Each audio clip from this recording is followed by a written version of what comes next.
Hey guys, so we're going to be going over the second new cardio toy for the gym, and that's a rower. So if you've used rowers before, this one's actually an older model, so it's a little bit retro, which is actually, I like it way better. I think it's actually built sturdier. But the first thing you're going to do when you get on the rower is your feet have to be strapped in. So I'm going to put my feet in, and this strap, I'm going to pull in this way. That's going to crank it, and if I want to get out, I'm not trapped, this tab, I can just tilt it that way and it's loose. Doesn't require a whole lot of force. But I'm going to strap both my legs in, and from here this is going to use my upper and my lower body. If you notice, the assault bike does the same thing. They're both full body movements. I'm going to grab the handle. I want my pinkies to be on the very end, right? I would never try to even do like a barbell row like this. It's just weird. So I want to have a nice wide grip.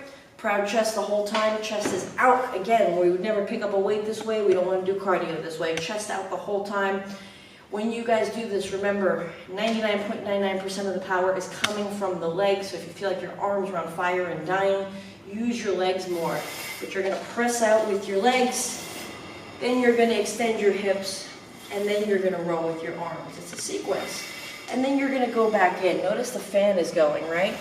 So big drive with my legs, hips, arms, and then back in the opposite sequence.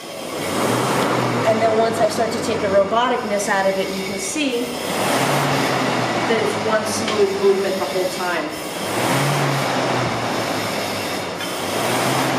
The whole time though, I'm keeping that nice proud chest. I'm not slumped over, making sure that I'm using my legs the whole time.